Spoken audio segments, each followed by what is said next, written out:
Knicks family, welcome back to the God of Knicks podcast. I'm your host, Apollo Reed, and I got the cousin back with me tonight. How you doing, Rick? Man, I'm good. Same old co-hosting, same old. Just chilling. How you feeling after tonight's loss to the Blazers, 132-129? I know it's not fun. I just feel like we had a target on our back tonight for some reason. I don't even understand, to be perfectly honest. Yeah, with the refs, you saying? Yeah, absolutely. Yeah, I mean I feel like as a Knicks fan, that's kind of something that's always going to be like the running joke in a way. Like we're always going to be dealing with the refs. But we're It's at always home. I at can understand home. if we were away and the refs, but we're home. I don't get that. That's what gets us so perturbed. I guess it's annoying to watch because it's like you would expect to get some kind of like home treatment, but they got whatever they wanted. Yeah. And I saw the game. I was on Twitter. I said Simons he's gonna get whatever he wants tonight with Dame being out. He's gonna get whatever he wants. Anytime he wants the ball, he's gonna call for it. And you saw it. The kid got whatever he wants. I mean, obviously he wasn't by himself. Jeremy Grant, 44 points tonight just doesn't help. You know what I mean? A couple of flops too that they called. I don't get how he could get flops when we can't get actual fouls. I don't get it. That foul,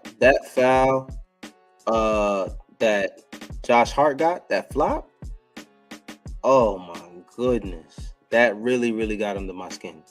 Yeah. It got under my skin, man, because it's like they need to go back and watch that and be like, all right, you're gonna have to get a something for that, like something. Give us something that you went back and saw that y'all shouldn't have let that rock. You know what I'm saying? What could they do, man? There's not much you can do. You can do. Nothing you can do. But let's see what these stats are looking like tonight, because obviously it was just it was a close game. It was a close game. It was a good game. Like we were close. Like we only lost by 3, as Mike said. What's going on? Shout out to the chat. Thank y'all for being here. If y'all here, hit that like button. Hit that like button real quick for us. It was 5-on-8 the entire night. So you lose gotta by deal 3. with the refs. Yeah. So with the refs, they get caught up in the game, and then they have to make makeup calls. Yeah, that's actually they did a few times. There was a few times during the game where they had like a makeup call. Like I think it might have been Hart that got a call, and on the other end we got a call back. It was like, all right, like come on, like my bad, like that was kind of silly. But it was just a lot of those plays tonight where it falls into the hands of the ref, and like, what can we do? What more can we do? But just play better defense. But I don't know. Let's just get into the numbers. So let's start with RJ. RJ started off the game 1-9. I think in the first half he was 1 for 9 from the field. He's got to figure it out. He brought us some other stuff like this. That's the good thing about RJ, is when he doesn't shoot well, it's not like he's just gonna shoot, but he's gonna keep shooting and do other things as well. 19 points, a steal, 5 assists, 10 rebounds. And that's kind of what you want. He led the team in rebounds, which is kind of crazy that two small forwards / guards tonight led both of their teams with rebounding. Because Josh Hart, I believe, had 19 rebounds before he fouled out. Am I right? Yeah, 19. I don't know. Like Mitch, 8. Hartenstein. I'm talking about how much Hartenstein had. 2. Jericho Sims, 2. Jalen Brunson had 5. Mitch had 8. RJ had 10. Julius had 6. We gotta. I don't know. I mean, these are not the reasons why we lost the game. I'm just looking at numbers here, which is it's just weird when your centers don't lead, like none of your centers. I mean, outside of Mitch had 8 rebounds. You wish Mitch, as big as he is, could get you more, 10 plus. he's coming off an injury, so he's not playing at full throttle, I guess. I don't know. I don't don't give know him that man. excuse. Yeah, it's rebounds. It's rebounds. You know what I mean? He doesn't have to do much for those. But he was working against Nurkic. Yeah, exactly. That's a big guy. That's a big guy. But right. So RJ 6 for 8 from the free throw line, 1 for 7 from the 3-point line. He's got to figure that out too. He just keeps chucking them. I mean, if you're gonna keep shooting them, like you got to figure something out there. I don't know what's going on. Are they staying late nights and shooting? I don't know. Something has to change. 6 for 22 from the field. RJ he's kind of hit a wall in a way. I mean, I'm an RJ fan, but it hasn't been watched. And I kind of hold him in the same light as Julius. I can't keep saying he's a kid anymore. I mean, he's still technically 3 years away from being in his prime, which is why I don't really get as crazy with RJ, because it's like he's got a long way to go. But at the end of the day, it's hard to defend him when there's other guys his age who have already shown the things that you're looking for in RJ. But I do think RJ, like I said, he's not just a scorer. He's going to try to bring you up 10 rebounds, 5 assists, a steal.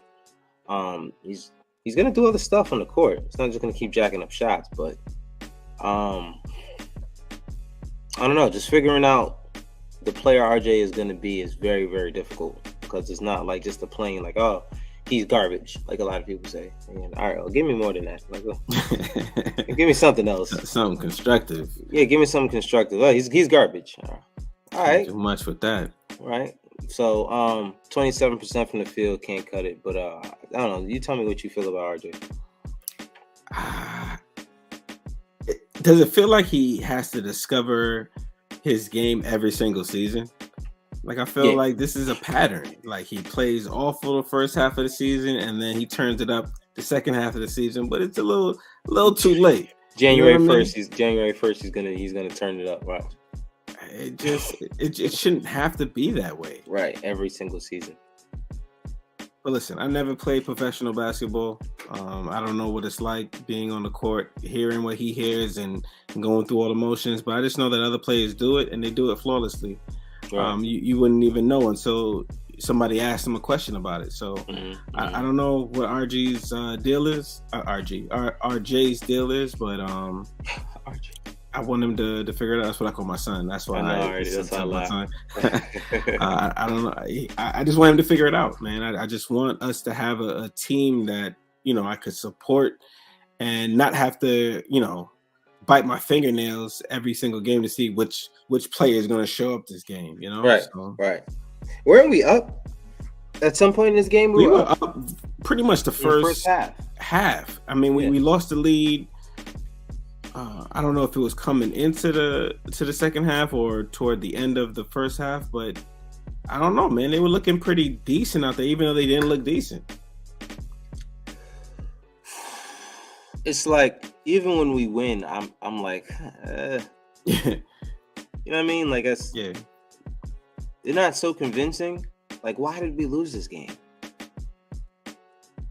Like, I mean, besides for the refs getting Jeremy Grant to the line whenever he wanted to get to the line, like, why did we lose? Like, like our shot selection issue. That's number one.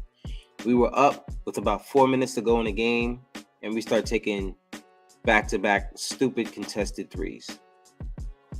Like, why? Yeah. You know what I mean? Get to the basket, continue to put pressure at the rim as you were doing. Put pressure, attack the zone, get to the paint, and get to the foul line. Yeah. But taking threes from Obi is just flinging them up there at that point. Obi's been struggling recently, but the timing on them. I mean, he was 1 for 3, and he's only taken Obi was 1 for 3 tonight, and he was 1 for 3 from 3. Yep.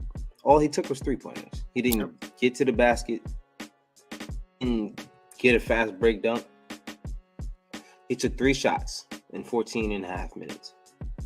And like, you got to get this guy minutes, but I'm sure in those 14 minutes, I mean, he was the highest plus minus on the team with 14. But I'm sure there's something that coach is looking for in those 14 minutes that he probably wasn't seeing. He took 3 shots and they were all from 3.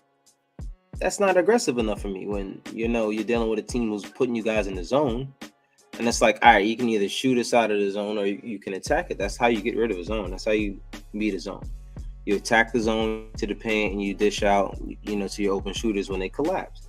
Or you shoot over them and you force them to get out of the zone. And if you can't do that, your only other option is to get into the paint. And as a power forward, I don't like where Obi is going, where he's starting to take more threes than regular jump shots. You know what I mean? Or get into the paint. I want to see you get to the basket.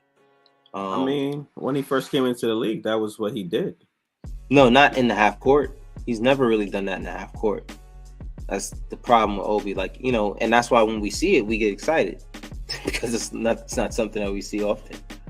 But I do want to see him get to the basket a little bit more. Head fake on that 3. They're daring you to take the 3, but head fake it, get to the basket.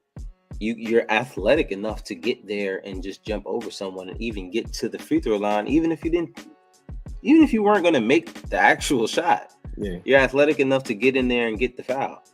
I just want to see more from Obi with that. But I don't know. But let's move on. Julius Randle, 8 for 19 from the field, 3 of 8 from 3. One of the threes he took was just unnecessary. We were up. I think we might have been tied or down 3. And he just pulled it. And I was like, yeah, I get it there. But just the shot selection, I think that's our issue. It's just shot selection. We take the worst percentage shots. Yeah. All the time. The worst percentage shots that you can possibly take.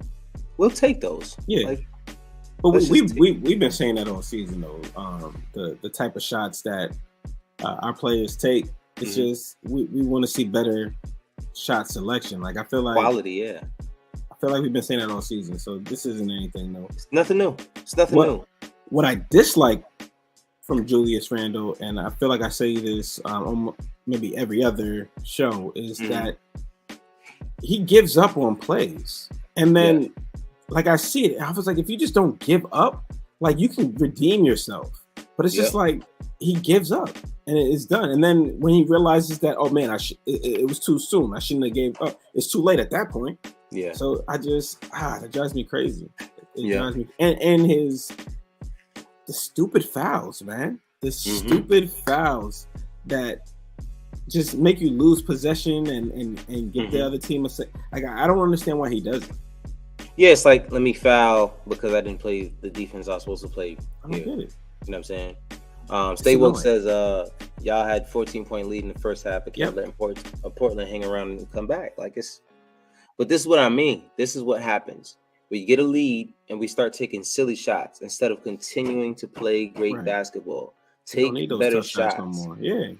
Why are we taking these poor shots just because we have a lead? We can lose a lead every single game if we could.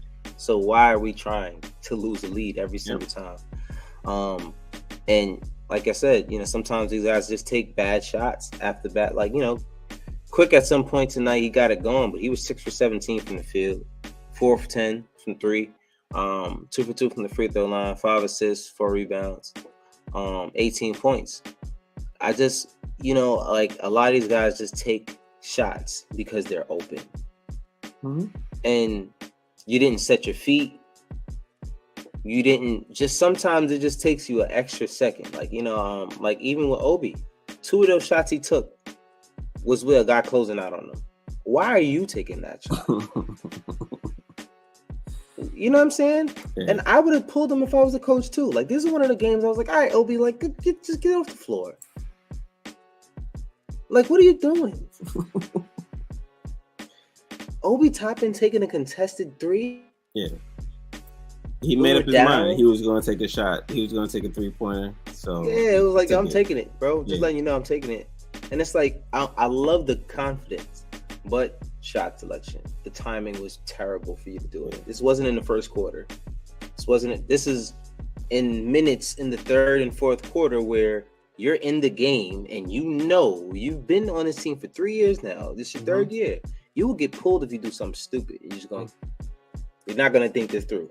He doesn't get the same rope that RJ gets. He does not. Which is unfair to him. Yeah, but at the same time, you can't just be out there being dumb and then be like, "Damn, I don't get the rope RJ gets." Whoa, nobody gets the rope. That's a lie. Actually, I think nobody gets the rope. Randall gets. Randall gets as much rope because look at the minutes played today. Who got the most minutes? RJ Barrett. And look, he's 6 for 22. 22. And he got the most minutes. He's gonna. Well, I mean, like I said, when you do other things, it's hard to pull you. Like those other games where RJ was looking terrible and shooting terrible from the field, he wasn't doing anything else. So at least RJ now is like, all right, listen, I'm not shot gonna be this bad. I'm gonna get you 10 rebounds. You know what I'm saying? Like, and I would have made it an effort to give you 10 rebounds and 5 assists too if I'm shooting like that.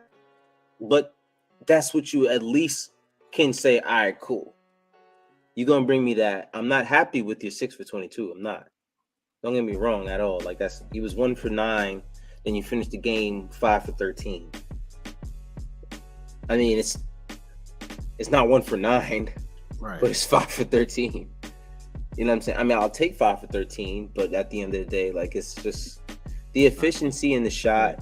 That's kind of why I want to see a different coach. I want to see a different approach with what these guys have. Why is that the play RJ continues to run every single game, 20 times a game? He will literally take 15 of those same drives to the basket in a half court, not in fast break, in a half court. Like, I want to see you, challenge him. Listen, dude, give me something else here. Yeah. Because he misses more than he makes it. So I don't know why that's the go. I don't know why that's the go-to. I don't get it. On most nights. And I think he's better in it. I really do. You think he's what? I think he's better than that. Oh, absolutely, he's better than that. But that's why I'm annoyed because it's like, all right, well, he needs help clearly. Like basketball is not just the player has to be good and then he's going to be good. No, like you got to be coached in the right direction. Yeah, like he clearly needs help. Like he's not okay. Yeah. RJ's not okay. His game is not okay. He needs help. So you have to get him help in the right way, steer him in the right direction. But if you don't know where to steer him, coach, what do you do? Like, and that's my thing. Like, before I want to see anybody move, let me see from coaching it. Like, I need to see some offense, a different offense. Speaking of offense, Jalen Brunson was our only bit of it, basically, that was consistent tonight. I mean, it was 10 for 22. Mm-hmm. But being able to go to him in certain moments, like towards the end of the game, like for that overtime bucket, it's like, you are the guy. Don't give it to anybody else. Julius move, RJ move, give it to Jalen Brunson. Just give him space. Move out the way. What do you think of that last three that could have got them within one in overtime? What do you think? You think that was a good shot, or? I think it was the shot he had to take, but he did rush it a little bit. It clipped off the backboard and the side of the rim. It was just like it didn't look good. It looked worse than the shot he actually took. The way it ended up. If that was Steph Curry, there wouldn't have been an issue with that shot. You know what I'm saying? Like I think it was a decent shot to take at that time because he had to take the shot. But I wouldn't have gave it to nobody else anyway. I didn't want Julius shooting that. Didn't want RJ shooting that. Evan would have shot if he was in the game for sure. He wouldn't have looked at anybody else. He would have took the shot. And I'm glad he wasn't there to do that. But, Jalen Brunson is the guy who needs to be taking those shots. 3 for 8 from 3, 9 for 9 from the free throw line, 5 rebounds, 4 assists, 32 points. I mean, he's a piece. He's a piece, man. Like, he can't be it. He can't be it. There has to be something else. I said it tonight watching the game. Like we have a lot of young, but we don't have like young promising talent. No, we don't. We have a lot of young talent, but promising, like, well, yeah, I promise you, this guy's gonna be a star. Well, okay, yeah, I wouldn't say that. All right, Yeah. guys. I was gonna say I appreciated how Sim stepped up tonight. Yeah. I feel like he's getting a little bit better. Yeah. I'd like. Well, all right, we'll get to it. But who you got next? No, go ahead. You rock. I was gonna say Quentin Grimes. Let's talk about him. Yeah. So I think Quentin Grimes is just suffering from just not the main guys at this point. I think when he gets the ball, he makes the right decision most of the time. That's what I do like about him. He's gonna give you a nice head fake and get to the basket if he doesn't have. That's kind of what I want to see from Obi. But you know that Quentin Grimes is the kind of guy who's going to take a shot. And he's not scared to take shots. He's 3 for 6 from the field, 1 for 4 from 3. He's still getting in rhythm, but you know, I like the fact that he gets to the basket, 5 rebounds, 5 assists, and he dishes it out to guys. Like, and he did it in his first game back. He had 8 assists, and you know that's kind of what you want from a guy who's going to be an off-ball guard. You know what I'm saying? Like, you want him to be able to create off the dribble, and he doesn't need the ball to be creative. To give you 7 points, 5 rebounds, and 5 assists off of 6 shots. And, you know, he's in the game for 30 minutes, but like I said, you got Jalen Brunson taking 22 shots. You got RJ taking 22 shots. You got Julius Randle taking 19 shots. It's not a lot for Quentin Grimes there. But like I said, depending on the coach that you have, depending on the system that you run, you can create a lot of opportunities for guys like Grimes, who should be taking more shots and having a lot more on-ball responsibility than a lot of these other guys. You know, I would like to see him more with the ball in his hands, and RJ being the guy spotting up at least. You know what I'm saying? Instead of just driving to the basket every single time he gets the ball. I mean, you don't know what's better, him standing at the 3-point line or taking to the basket nowadays. But anyway, what you feel about Quentin? Yeah, I think he made some smart plays. I feel like he went out there, he took a couple of shots. It wasn't really falling for him. Wasn't happy at the looks that he got, and he said, "You know what? I'm gonna share this ball." And I think he made a couple of good passes on some well defended plays that they had, and it worked out for them. Right. The big man was key to his passing. Like, he would drive in, draw the defense, and kick it out. I mean, simple things, man. Right. Like, and I feel like it was needed because we don't move that much on offense. I feel like if we don't have the ball, we're not moving. And I feel like if we just moved more, it would give the defense more work, and we wouldn't be so easily defended. And I don't know what the coach is telling them, but it doesn't look good. I just see a lot of people standing around, and of course the defense is going to gravitate toward the person with the ball, and they're going to get some contested shots. And so we're making the game harder for ourselves. Instead, let's move without the ball and just see what happens. That was part of the Carmelo Anthony era that I hated the most, is that everybody just stood there and watched him do stuff. Yeah. Like, all right, what you gonna do next? Carmelo, like everybody blamed Carmelo for that, but at the end of the day, like, how smart are you as a player that you're gonna stand there and watch somebody play basketball that's on your team? Like, come on, bro. You watching and you on the court. Like, come on, man. You on the court. Like, you might as well just be in the stand. Yeah. Like, why are you standing in the corner? You're just gonna watch him, and then what's gonna happen when he goes up and he misses it? You're still gonna be standing there. You're not gonna get the rebound. Right. Like, there's no cutting. Like, and that's one thing that there was one play. I think RJ Barrett was driving to the basket. He got like jammed up, and then Quentin was the only person who said, "Oh, let me cut to the basket." Exactly. And Grimes, boom, right to the basket. Like, why do I have to tell you that?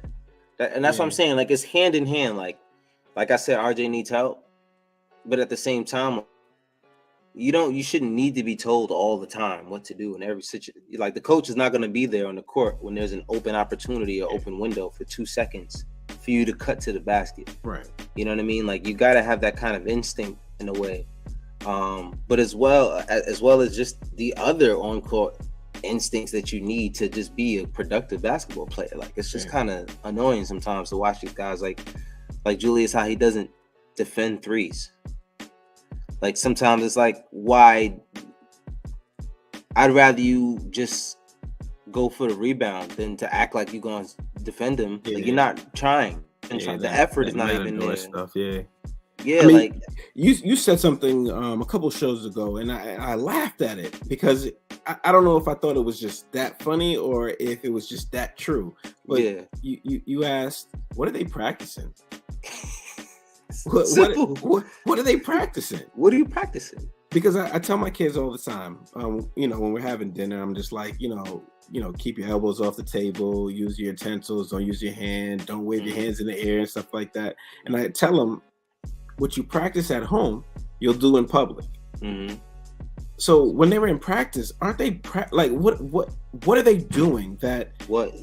It's not second nature to them when they get on the court. Yeah. How are you building these habits?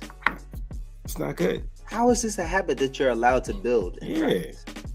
I don't know, like, man. I would be they would have had to order whistle after whistle because I'd be breaking them shits every single practice.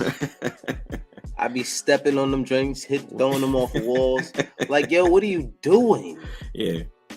Like, everybody run because of Julius. What are you doing? RJ, you keep doing this on defense and letting them run by you. Everybody run. Everybody. Yeah. We all running.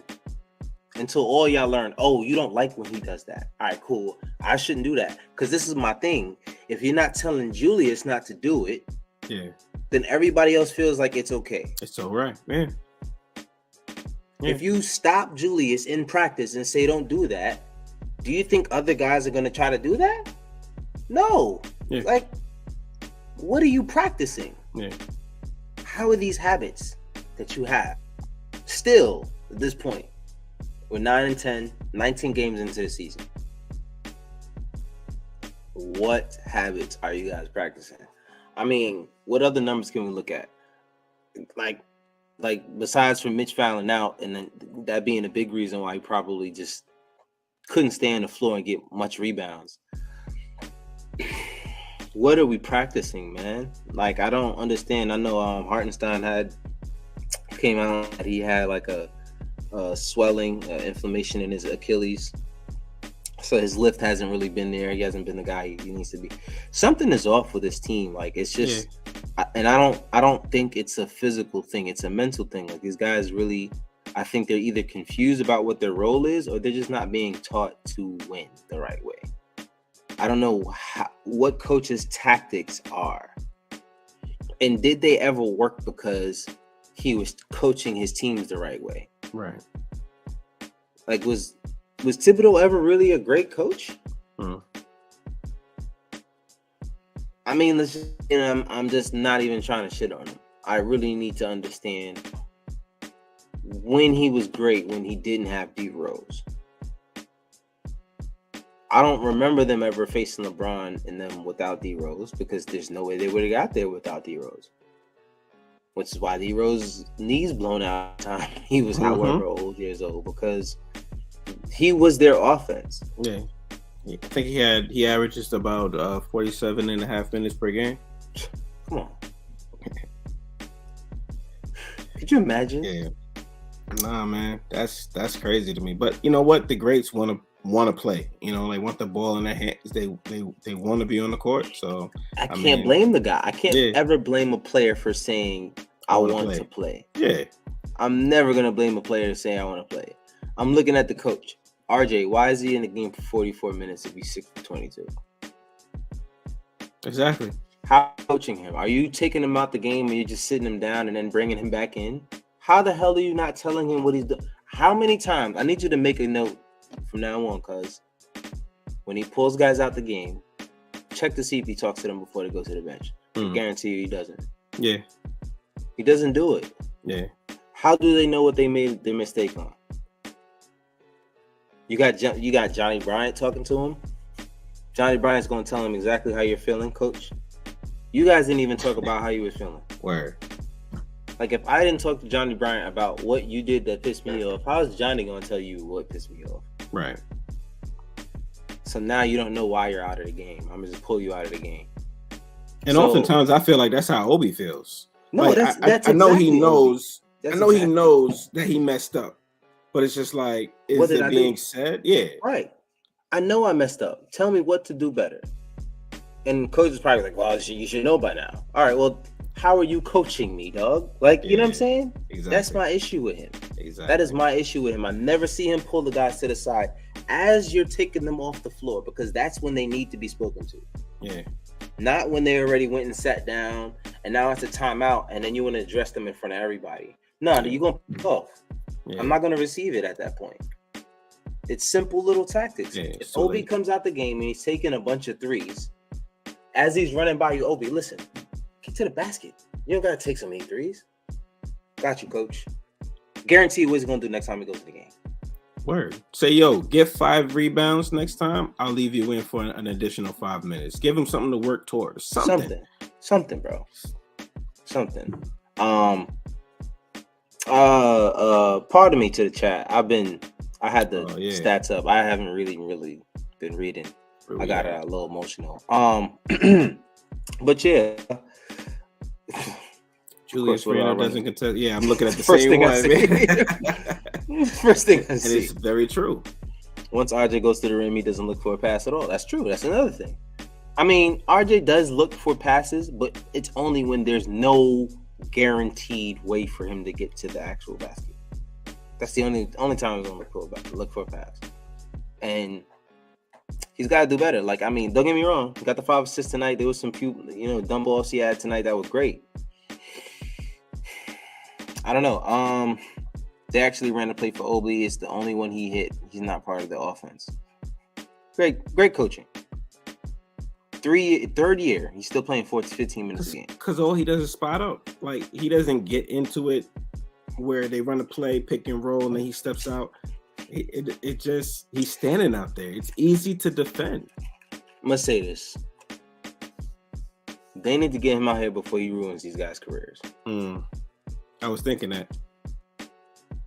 I hate to take it there, but they need to get rid of this guy before he ruins these guys' careers. They don't know what to do. They don't know what player to be. He doesn't have anything modern about how he them or his playing style or his offense. Nothing.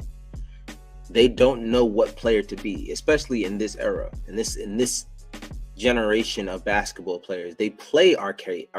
They're last in like 4 categories that contribute to winning at a high level.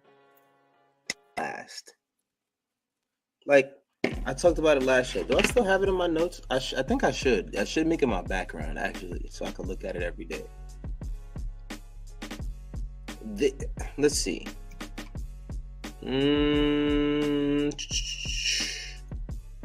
Hold on. It's there somewhere. Next notes. No, that's not the one. I can't find it. No, I can't find it. Of course. No, there it is. They were last. This is before last game. Not this game, before last game. The game we actually won. They were last in 3-point defensive percentage. Yes. Last in allowing offensive rebounds, which you're giving them second chance points again and again and again. And then last in field goal percentage allowance. If you're literally a defensive coach, right? If the team isn't doing that, and you already don't freaking teach them offense, why are you here? What are you bringing us? What are you giving us at this point? Like, this is a real question. What are you actually giving us now? What are you teaching these guys? I need someone to get one positive thing about Tom Thibodeau being the coach of this team right now. I'll give you one. And I see it on a regular. When he calls a timeout, the next play that they come out, they usually score. That's it. That's one thing he does well. But that's it. A timeout. That is terrible. It's not good.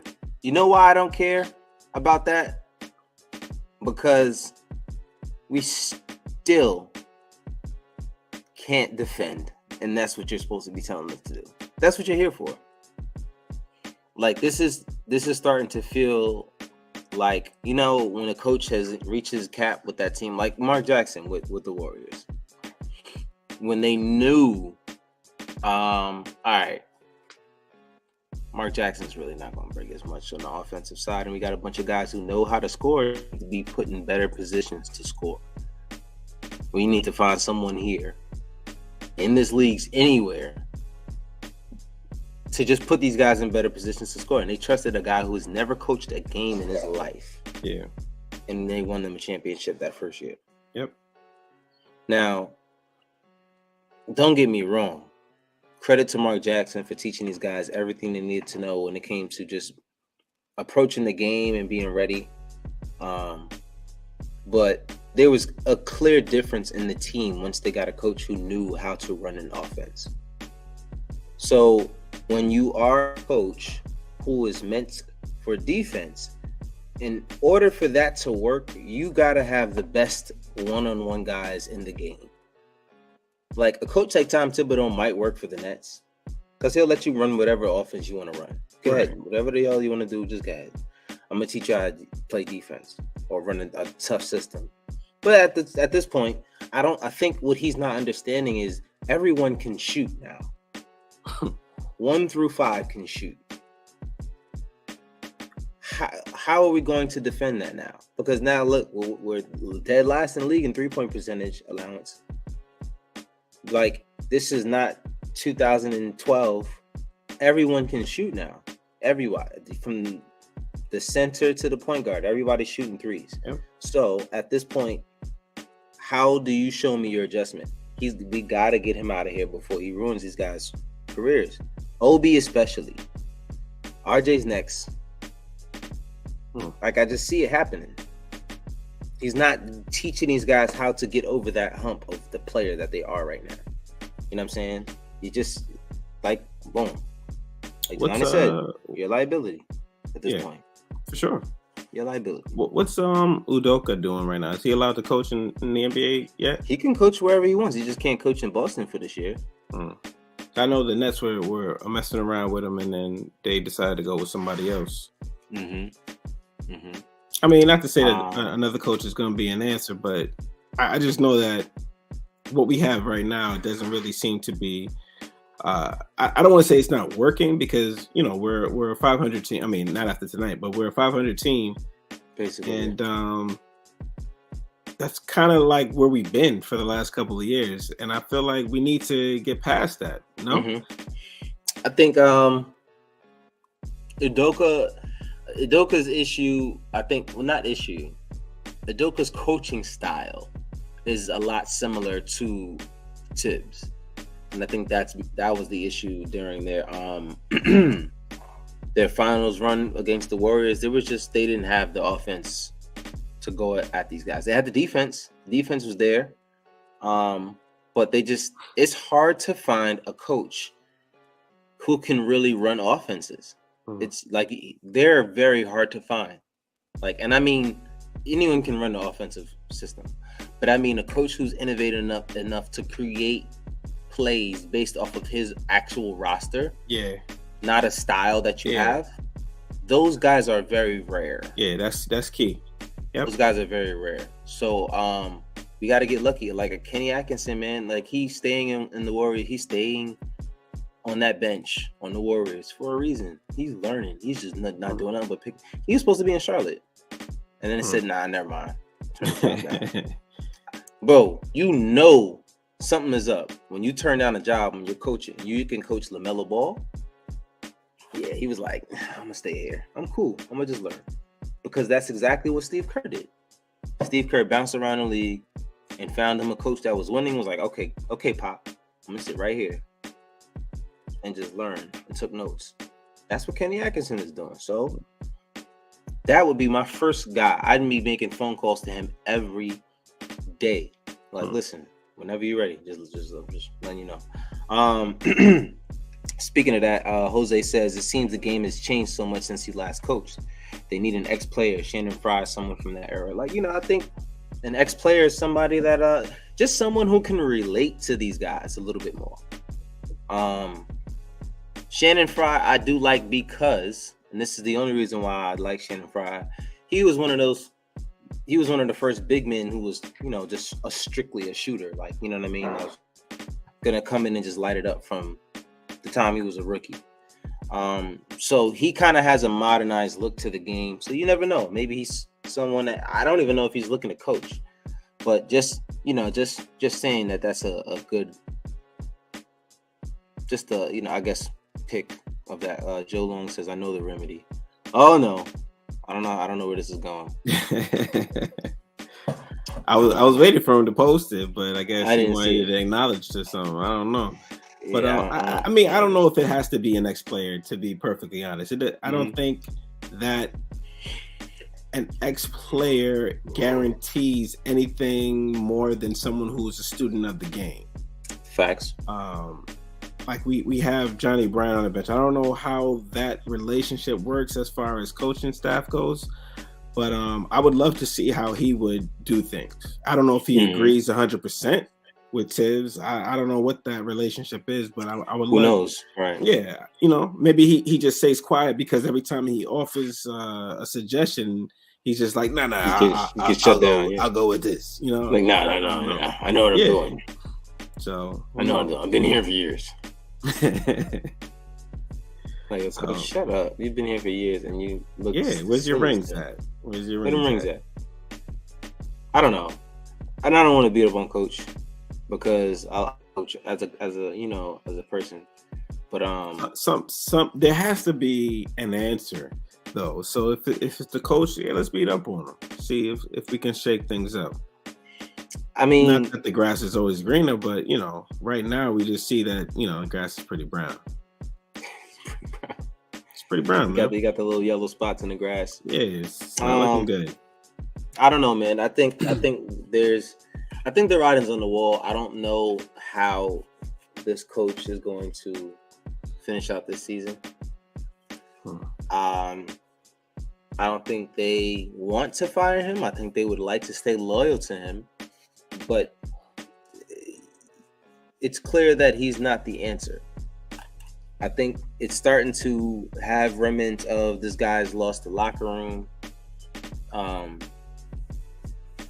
They just don't respond the way they're supposed to. They don't come out willing to win from first to fourth quarter anymore. So I don't know. It's hard to watch. It's been hard to watch. Even like I said, even when they win, it's just not fun to watch. Yeah. So I don't know. That's pretty much all I got. Sunday we'll be back again. Who do we play on Sunday? It's another tough one. It's another tough one, right? I think we play am I wrong? Let me double check. I should know this, but I'm gonna be honest with you guys. It's hard to keep up with these people, with these guys. Oh, we play the Grizzlies on Sunday. That's gonna be fun. All right, it's no Ja though, so I mean, no Ja. So we should probably get. There was no Dame Lillard tonight, so let's not do that. You're right. And they were 10-8 before. Yeah. Well, no, Desmond Bane is out as well. He's out too? Yeah, he's out. Bro, we gotta win this game. Bro, I don't say that anymore for this team. We gotta win this game. I don't say that anymore. Who are we afraid of right now? Who's the challenge right now? That's the thing. It's not about afraid. No one's afraid of us. That's the problem. That's cool. I don't mind that. But especially we're going to be playing in the Garden. I'm scared when we play in the Garden at this point. Especially with these refs, man. Yeah. Like all of them Richard Jefferson fan club. Yeah, those kind of refs. There's a lot of them. And it just doesn't even make sense. To go into... Excuse me, I was holding that one back. I think to go into the half or the third quarter... Into the third half or the third quarter. Going into the half or the fourth quarter, I think quickly got to the basket and basically clearly got fouled. And then nothing. Yeah. I wish that was Damian Lillard. That whistle would have been off before he even jumped. Yeah. He would have got the ball, they blew the whistle. As soon as he got the ball. So, I don't know.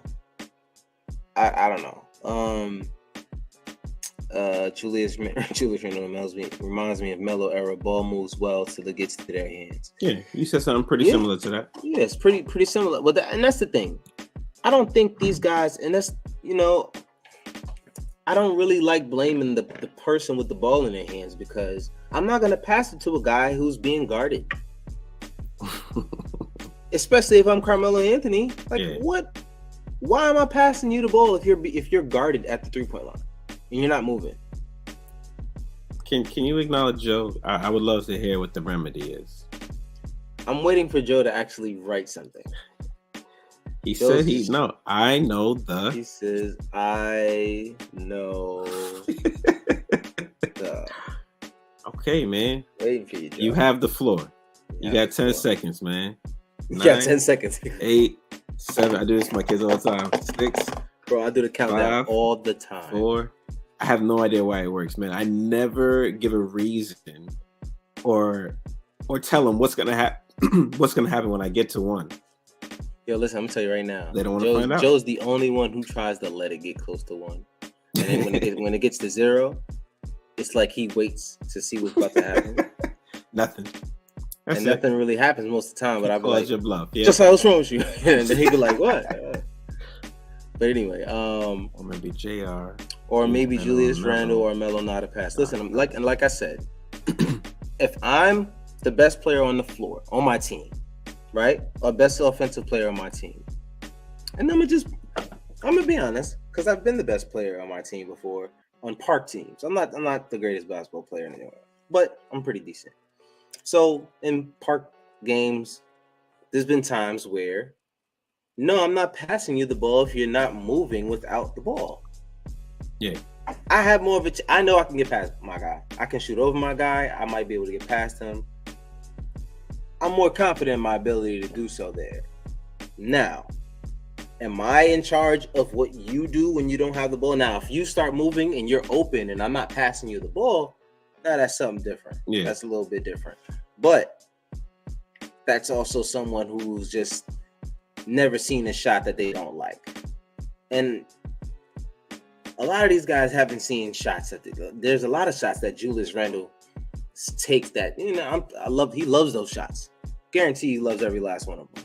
He thinks he can make every last one of them. Of course. And you should think you should make them. Exactly. You know what I mean? But there needs to be some ball movement. I don't want to see you taking that shot all the time. It's very, very, very annoying to watch Julius Randle taking that shot all the time. But if I'm on his team, you can create some movement there. You know what I'm saying? The reason why, back in the day, the triangle worked so well is because there's movement on both sides of the court. The ball's on this side of the court, but there's still movement on the other side of the court. And that's just the point, is you don't let the defender rest. Because if the defender rests, at any point that you want to make a move, they're well rested enough to react to it. Exactly. So make them work. You have to continuously move, even if it's not. It can just be simple pick and rolls that you're running through, not sprinting through. It's just creating contact, moving around it, coming around it. You don't got to run. Yeah. It's just making sure there's no still movement at all. So Joe says, I would trade all but Brunson, Sims, RJ, and Randall for draft picks, thereby opening up cap space.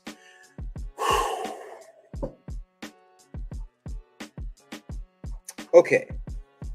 You get something for Fournier, IQ, Grimes, Cam, Rose, etc. Is what his second part. All right, now let's unpack this. But how is that a remedy, though? Listen, it's his remedy. Because when I think of remedy, I think of fixing something that's already there. If you're just going to take out parts and replace them, that's not a remedy. That's more like we're changing things up. So I was looking. I think the remedy is changing the coach. That's much more of a remedy than anything. That's not really a remedy either. That's change. You know what I mean? A remedy fixes what's there. So there's no remedy for this. You know why there's no remedy for this? Because I think this team, even at their best, is not a great team. Right. and that's just my personal opinion. Maybe that's I'm facts, a little tough and rough on these guys, but let's be honest. This team at their best is not a championship team. This team at their best is not a top of the league team. At their best, they're not. Right. That's not an opinion. That's facts. That's based on look at their numbers. Yes. I mean, just watch them play. Like, just, you can tell there's a lot missing there. There's a lot missing. So, all right. Trading all but Brunson. So we're going to keep Brunson, Sims, RJ, and Randall. Mm-hmm. Brunson, Sims, RJ, and Randall. Thereby opening up cap space. I'm gonna stop you right there. Grimes ain't going nowhere, man. Remember, he's the untouchable. No. He would trade. He would. Right. Let's just keep it here. Let's keep it there. Okay. Fine. Let's keep it there. Fine. So on your team, Joe, you will have Brunson as your point guard, RJ as your 2/3, whoever, Sims as your 5, and Randall as your 4. So that means at this point you're trying to go out and find a 2. You're opening up cap space and you're trying to find a 2. So everything should be on the table.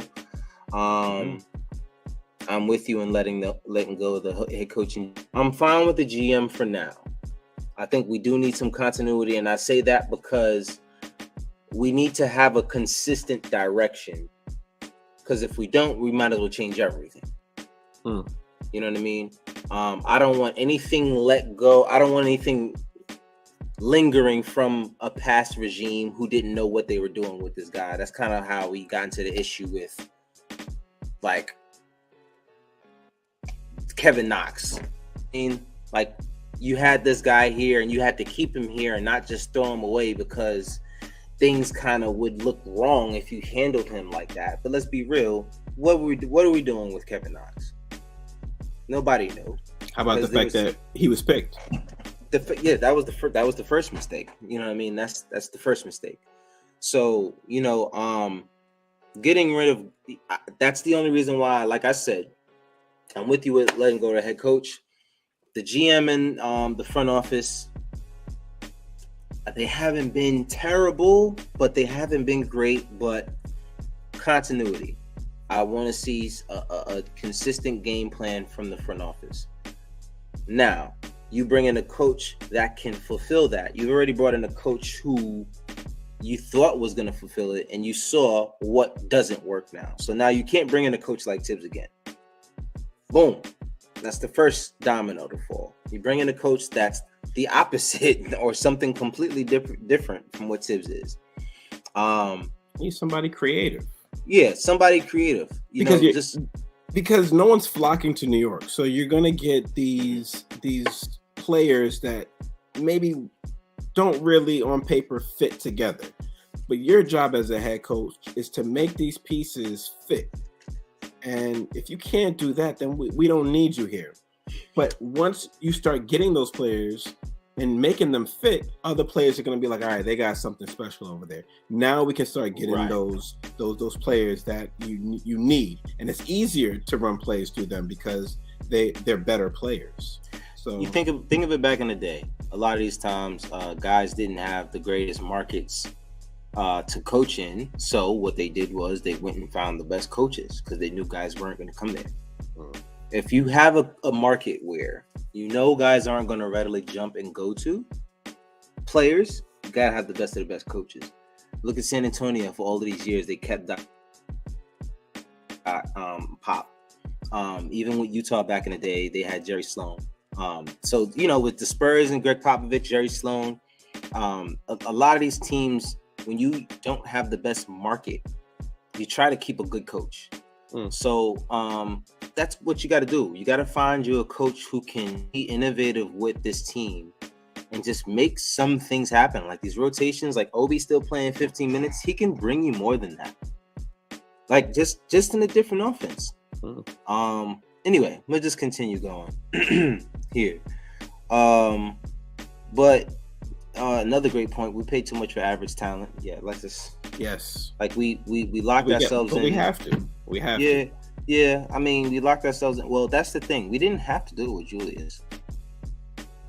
I think that was an issue. We signed that, and that extension to Julius Randle, I think, was a little premature. He played one good season, and they just went crazy. Like, they believed in him. 100 mil. But this was a guy you already had questions in trading. And then not only did he have a good season, he didn't end it well. We won one game in the playoffs. Why did you throw so much money at him? Why did you have to? Yeah, we owed it to him. What did he bring you? Like, what? Hope. What? That's the only thing that I could hope. You know, they made it to the playoffs. First time without a real star. You know what I mean? They're like, all right, maybe we got something here. Let's make sure he doesn't go anywhere. I just don't understand how this. Listen, just to wrap it up here. Don't want to stay here too long. We're at the 56-minute mark. As I say, time and time again, year after year, this team is poorly constructed. Yeah, it's just poorly constructed. And until and we're starting to figure it out. I will give RJ some more time. I'll give a lot of these guys some more time, a little bit. I'll give RJ some more time. I'll leave it at that. Brunson, I'm good with him. Yes. Somebody told me they didn't like Brunson. I don't know where I was. Because, yeah, everywhere I go, I have a Knicks hat on, right? So people are always stopping and giving me their 2 cents. But somebody said they didn't like Brunson for some stupid reason. I said, I'm going to stop you right here. I said, Brunson's the best point guard we had in years. So I don't know what you dislike in him, but learn to like it. Because, I mean, like, what option? Like, come on, guys. Like, y'all being super picky. There's so many other players on the team that you could criticize. Brunson, who just got here, you're criticizing him? He's like, the last one. I couldn't understand it. I couldn't finish that conversation. Shout out to my boy Cody. Cody's been in the show a few times, but Cody actually texted me one the other day after 2 straight wins and was like, when are we going to talk about how terrible Brunson's been on defense? Oh, on defense? Well, yeah, and I'm like, and the first thing I said was, well, I don't think anyone's expected Brunson to be any good on defense. Ever. You know what I mean? I think, and I think that was the issue with this summer. This summer's issue was it made people think this was it. Like that was the move we wanted to make. Like that was the final domino. Like, no, like that was the first one. Yeah. You know what I'm saying? Like that was the first one. Like, just relax. We have a long way to go. You don't get anywhere unless you have a point guard. I guarantee you, someone is looking at Jalen Brunson across the league and they're like, I could play with Jalen. Yeah. Now that we actually have a point guard here. Yeah. They're like, all right, well, someone's there and he's a dog and he knows what he's doing. Now that's how you bring talent here. Yes. But Jalen Brunson is not the piece. He's a piece. Now imagine how good he is right now. Right? Imagine how good Jalen Brunson is right now. And then you look at him and you say in a few years he'll still be part of this team, but he won't be the best player here. He probably won't be the second best player here. Hopefully that's the case. Yeah. If Jalen Brunson is still here and he's not the second best player on this team, we're in a good position. That means there's 2 guys here better than what Jalen Brunson is doing here.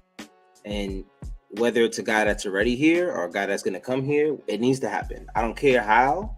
We're talking about SGA. Guys like Anthony Simons, like these guys are like, yo, what would you give up? Whatever we got to do at this point. Whoever we got to give up. Yeah.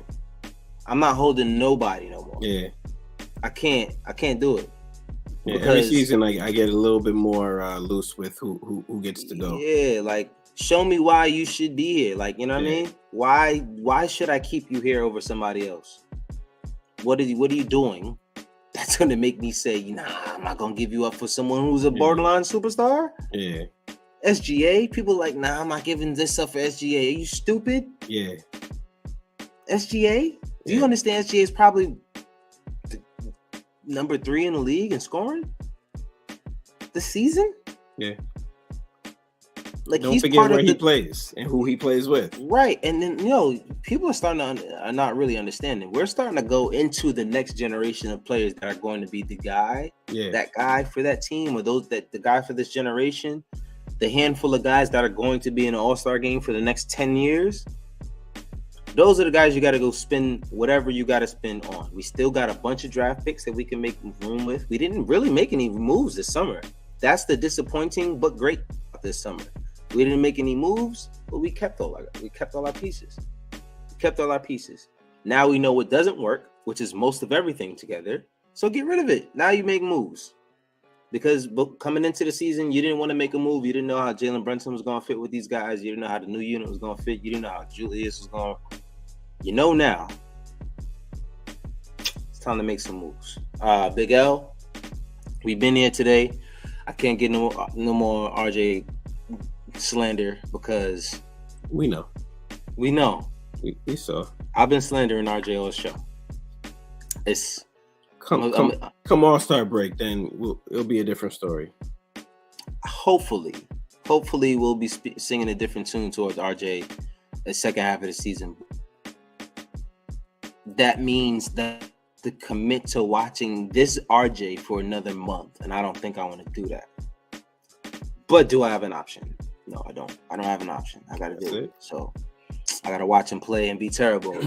Like I said, I need to see some shifting. If there's a better offensive or coaching, if there's a better lineup, if there's a trade made and some guys can, addition by subtraction, get you guys some better shots. I don't know what is going on here, but I don't know.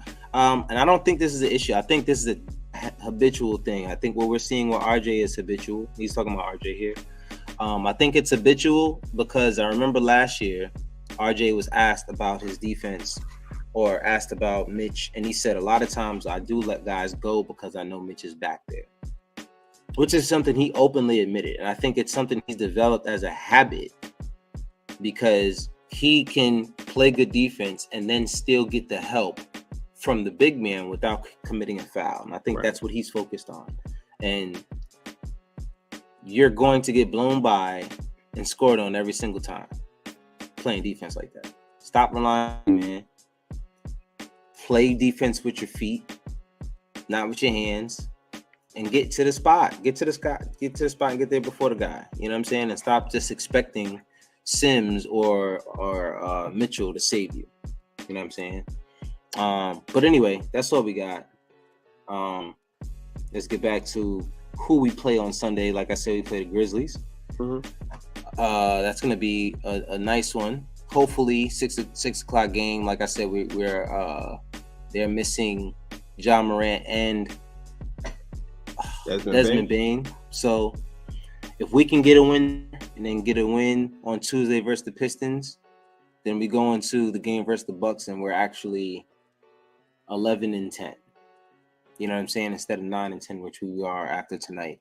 So that's pretty much it. That's really all we got. Hopefully we can string together a few games of something, but I hope this is not the team we're watching all game long, all season long. I know there's been some Emmanuel Quickly rumors, trade rumors that are out there.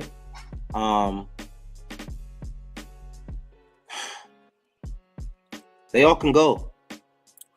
I love you, Quick. I love you, Quick, bro. For real, I really will love watching Quick play. But all these guys can go. I gotta stop being this guy. You're gonna hate him after because he's gonna be under a different coach. He's going to elevate. Play amazing. Yeah, he's gonna under elevate. Someone else. It's going to happen, and this is how. This is why we need to get rid of the coach. It needs to happen because what needs to happen is we're gonna start trading guys. And we're going to realize after we trade them, like, they weren't the problem. Mm-hmm. The problem is here. Mm-hmm. At that number one coaching spot right there. That's the issue. Quickly is an offense player. You put him in any other modern system in this NBA league and watch the player he's going to be. Just watch. Mm-hmm. Just watch. It's going to happen. Because they already, we want first round picks. No. All right, cool. Watch. Just letting you know, when Quick is gone, you're going to regret it. because now you're prioritizing who? Derrick Rose. And what's gonna happen when he gets injured? Deuce McBride. You think he's ready? I was surprised to see him get some burn tonight. Yeah, I mean, because Derrick Rose is hurt. Derrick Rose is what? Hurt. Once again, Derrick Rose is hurt. This is why I'm not trading in the best quickly. shape of his life. This is why I'm not trading quickly, bro. I'm getting rid of the coach, and I'm finding someone who's going to change something up around here. I'm getting rid of the coach, and I'm finding a coach who's going to say, Rose, I love you. You had a great career, but I'm not playing you. We're playing quick. And we're going to play him like this. Instead of giving him to someone else, so we can prioritize Derrick Rose, who's upset because of his minutes when he can't even stay on the freaking floor.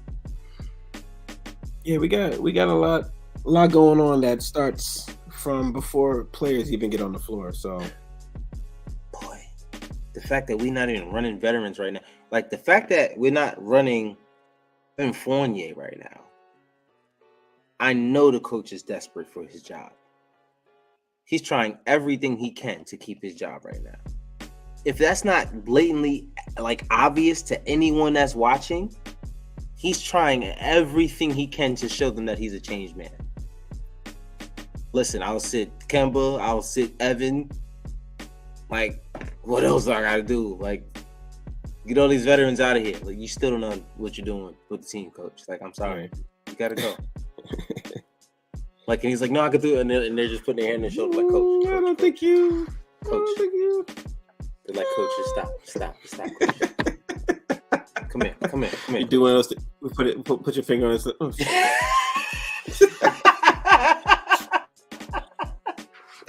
coach is like, I could do it. Just stop. Hey, coach. That's what they need to do to Tibbs. They do. As soon as they call him in the offense, he's like, guys, I know what I'm doing wrong. Yeah. That's it. We do too. We know what you're doing wrong. And it's coaching. So it's time for you to go. Damn. I'm sorry. Not in this era, bro. You need to be on somebody's bench as the assistant, as the defender. Yeah. Put him as an assistant coach. Let him be in head coach of defense. Yeah. Like they do in the NFL. They have a defensive coordinator. Yeah, do that, man. Do that. They have 4 assistant coaches and 1 assistant coach that's in charge of player development. Yep. 1 for the entire team. Yep. I don't get it, man. We gotta figure something out because this is gonna be we're not gonna clear this hump. This is the team we are. We're not gonna change. We're not gonna get any better. This is the team we are. We got to make a change in the front office. I mean, not in the front, in the coaching, and then as the season goes along, that's why you make the change now in the coaching, because now it allows you to, with a month before the trade deadline, see how these guys react to the coach, see what his playing style is, his coaching style is, and then you say, okay, this fits his coaching style.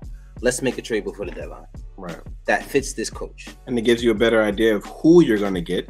Yes. Fit that, but hey. But you don't wait until 2 weeks before the deadline, and then you try to make a trade, and then now you... Listen, man. Yeah. We will see you guys Sunday night. Hopefully, we'll have the whole gang here. I think Dre will be available as well. And... that's all we got, man. You got any parting words? Anything else to add? Nah, man. Not at all. Sadly, I'm right with you. I don't have much else to talk about besides and this is kind of why I wanted to take that break. That's why I was saying last show, and I was here by myself. I'm like, listen, I couldn't watch the games, man. I needed a break. I couldn't, especially, and it was perfect because it was West Coast trips too. So it was like, all right, I can.